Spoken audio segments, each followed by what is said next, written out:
Y aquí estamos. Hemos sobrevivido a la revolución del 55 de Rojas, Aramburu y Alzogaray, los bombardeos a la Plaza de Mayo, los fusilamientos de José León Suárez por cuestiones de política, de guita, el robo del cadáver de Vita y no poder cantar la marchita ni decir Perón porque íbamos en cana. Después sobrevivimos a Onganía, a la noche de los bastones largos, a Livingston, a Lanús, los fusilamientos de Trelew. Luego tuvimos que sobrevivir a las Tiri, Luder, Isabelita, López Rega y a la AAA. Más tarde nos tocó sobrevivir a la dictadura cívico-eclesiástica militar, a Martínez de Oz, a los chicos robados, a las mujeres violadas, 30.000 desaparecidos, a los chicos muertos en la guerra de Malvinas. Después la hiperinflación de Alfonsín, los ataques a la sociedad rural de Clarín, de la Iglesia, de Reagan, Thatcher, Pinochet, los 14 paros generales. Sobrevivimos a Neusta y Grondona, Menem, Cavallo, Miguel Ángel Toma, Manzano, el gordo pelotudo de Gostaniano, la revolución productiva, la Ferrari, las minas, la venta de YPF, el agua, el correo, el industricidio y la pizza con zampán, mientras la desocupación llegaba al 20%. Y después nos tocó sobrevivir a De la Rúa con López Murphy, Pato Bullrich, a los saqueos, las cuasimonedas, la masacre de diciembre de 2001 y al que se vayan todos. Y el liberalismo y más desocupación y Macri, las escuchas ilegales, la mesa judicial, la persecución política, el endeudamiento ilegal fraudulento con el FMI, a la persecución de los 678, Víctor Hugo, Navarro, C5N, Tecnópolis, Telam, las cuentas sucias en el exterior, blanqueo de la plata ilegal a los parientes, el 2x1, la demonización de las madres y abuelas, de Aerolíneas, de Río Santiago, los discursos inaudibles, la boludez de hablar de fútbol ante los presidentes extranjeros. Y ahora tenemos que sobrevivir a Milei y a lo que venga, según los anuncios. Y en este caso nos contó todo lo que iba a hacer. Y es el pueblo argentino que en su mayoría, y un 55%, y hasta ahí nomás, la provincia de Buenos Aires, votó eso. Votó el cambio que los que te acabo de nombrar también prometieron. Y no fue después otra cosa que negociados. ¿Y yo qué tengo que hacer? ¿Enojarme con el 55% de la gente que recién estaba en el mismo vagón de subte que yo? Pues sí. Pues sí. Lo otro es entender el budismo zen, prender un saumerio, respirar y pensar solamente en mí, en el universo y en mí. Me cuesta, no es mi naturaleza. Pero si yo actuase como profesor, que soy y lo hago con mis alumnos, a todo esto que acabo de nombrar tuviese que darle un puntaje. ¿Qué se progresó con Menem? ¿Qué puede tener? Un 2. Primero, por haber estado en clase durante todo el tiempo, sus 10 años y pico, por haber abolido el servicio militar obligatorio. ¿Y qué más? ¿Qué más? Un 2 y soy generoso. Alfonsín, lo hacemos zafar con 4. Un hombre que respeté y quise mucho, un político de raza, que trató de hacer las cosas bien. Y vaya si nos dejó una bella herencia moral, siendo el único país que juzgó a genocidas y con un tribunal civil, sin amnistías como querían Luder y Vittel. Pero se nos fue la miércoles con la hiperinflación. Y además algunos ministros como Carranza que alguna vez asesinaron personas. 4 para que zafe. ¿Qué decir de ese enorme político, honesto, médico de profesión, don Arturo Humberto Illia? Pero estaba el peronismo proscripto. Y así todo le quitó personería jurídica a algunos sindicatos. No lo dejó ir a Hugo del Carril a un festival de cine, pero de todas maneras se peleó con los laboratorios, no pidió plata prestada al Fondo Monetario Internacional y lo rajaron. ¿Qué puedo ponerle? Otro 4. El peronismo proscripto, lo mismo que Frondizi, que encima traicionó sus principios con el petróleo y demás. Y te estoy hablando de toda la época que yo viví, aunque sea chico. El Perón, que vino con Helbert, pero con una ebullición dentro de la derecha sindical y la izquierda que lo había ayudado a venir, que terminó pudriéndose por dentro y nos trajo a López Rega, a quien quería y admiraba, y armó la Alianza Anticomunista Argentina. No fue buena la experiencia. Si tengo que buscar gente que tampoco se endeudó en la historia, tengo 3. Lo dije, Illia. Perón no se endeudó, y tampoco Hipólito Yrigoyen. Pero si sigo desandando, en la época de plomo, ¿qué puedo decir yo? De Videla, de Viola, de Galtieri, de Viñone.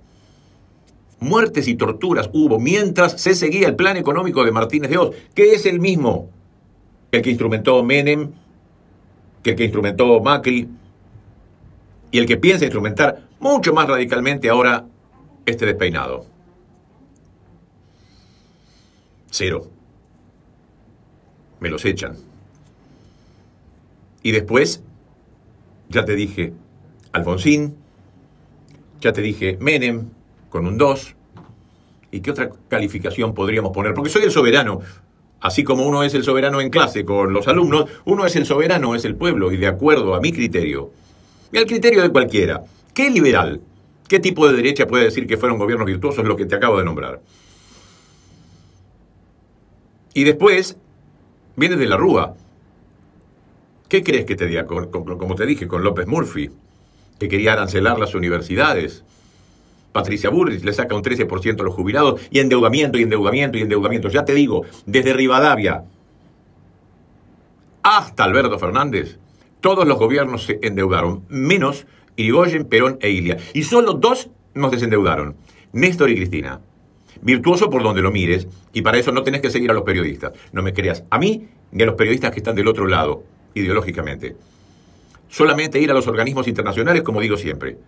Acudir a la OIT para ver cómo estaba el trabajador. Están en Suiza. Hay informes en castellano en toda la web, como también hay informes de cómo estaba la niñez. Entonces lo encontrás en la UNICEF. ¿Cómo estaba respecto del continente y la economía? La CEPAL está en Santiago de Chile.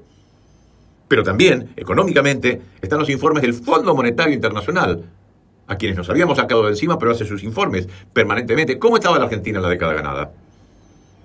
También el Banco Mundial. No hay peronistas ahí, no hay kirchneristas. Solamente preguntar cómo está. ¿Cómo estaba el sueldo promedio de la Argentina? ¿Cómo estaba la jubilación?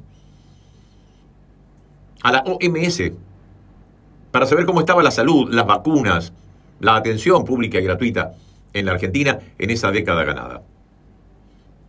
Pero claro, después los medios comenzaron a horadar.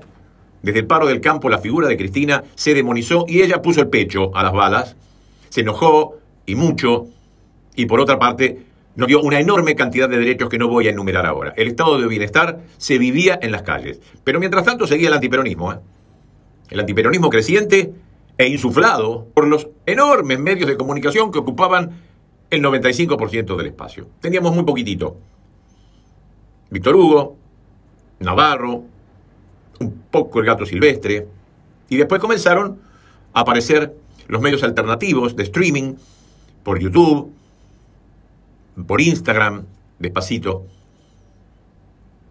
Pero con la ayuda de Facebook, cosa que reconocieron ante tribunales internacionales, se conoció la Big Data y a partir de allí entró la demonización, no solamente de Cristina, sino de todos sus funcionarios, y por otra parte el enriquecimiento de la figura de un tipo que ya tenía más de 200 causas con la justicia, que nos debe un montón de guita.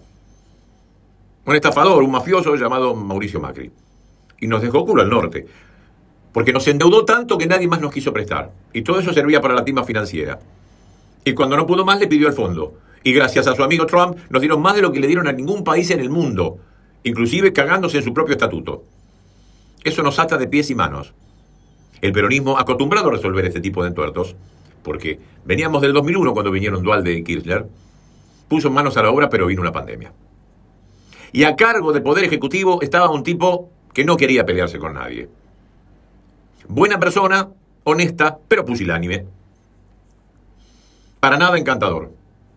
Hizo una labor encomiable en la pandemia, más allá del cumpleañito de su mujer, un 14 de julio. Más allá de algún que otro VIP que se vacunó antes que yo.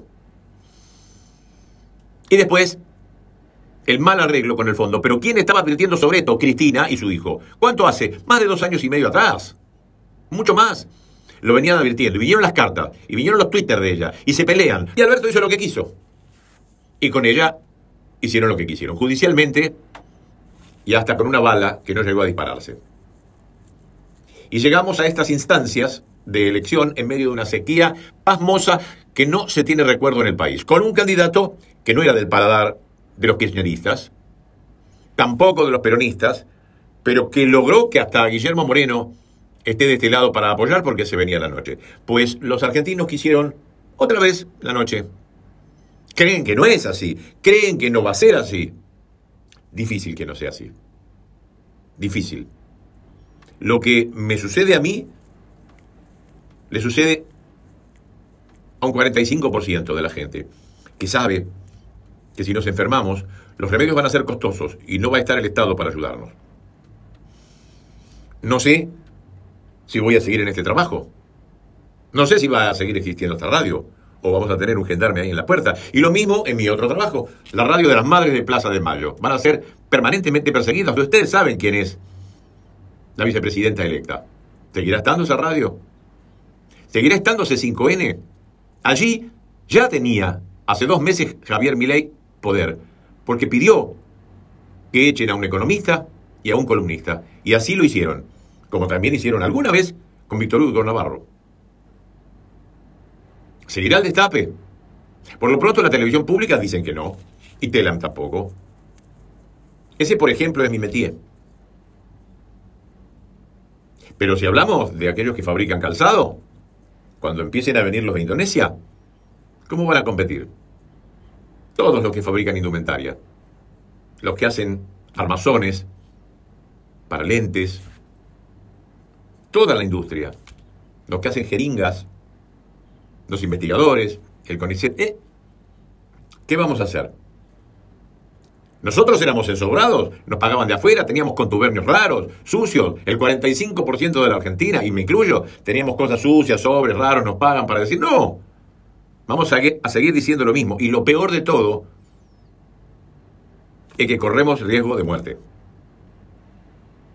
De que por lo que decimos nos vengan a buscar a casa. Y no en un Falcon verde. No un teniente de navío. Las mismas hordas que lo han votado. Y sean vecinos de uno, que uno no conozca. Gente que te puede linchar en un tren, en un colectivo, en una esquina. ¿Y qué van a hacer? ¿Van a condenar eso? Estamos en riesgo económico, físico y moral.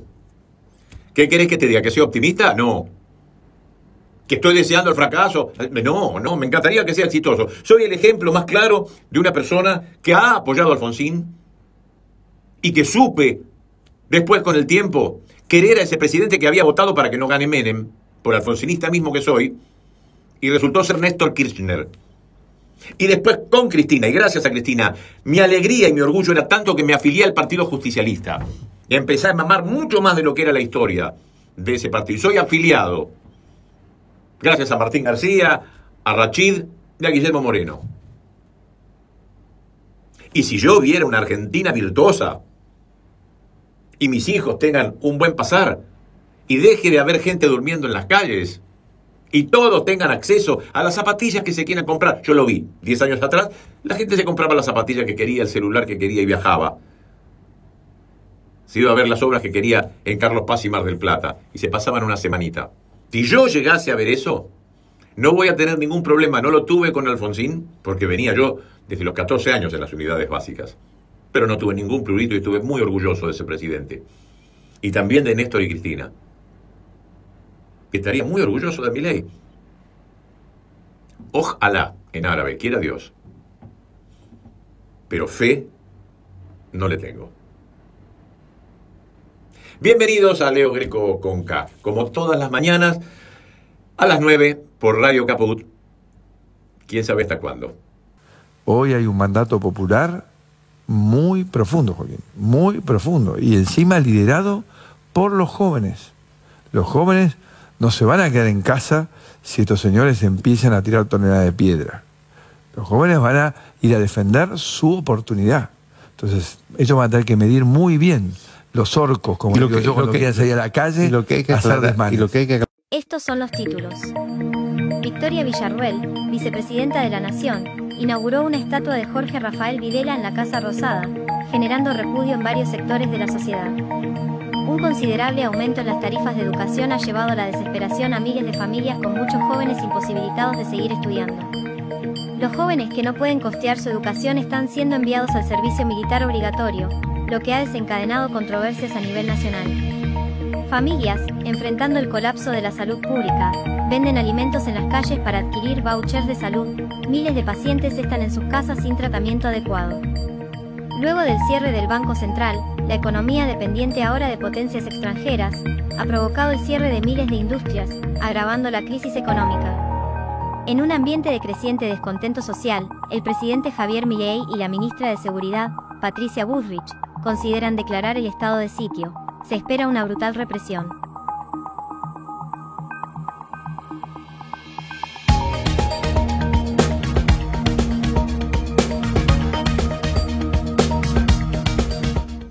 Qué panorama, ¿no? Depende de nosotros de que esto no sea ciencia ficción y que sea una realidad.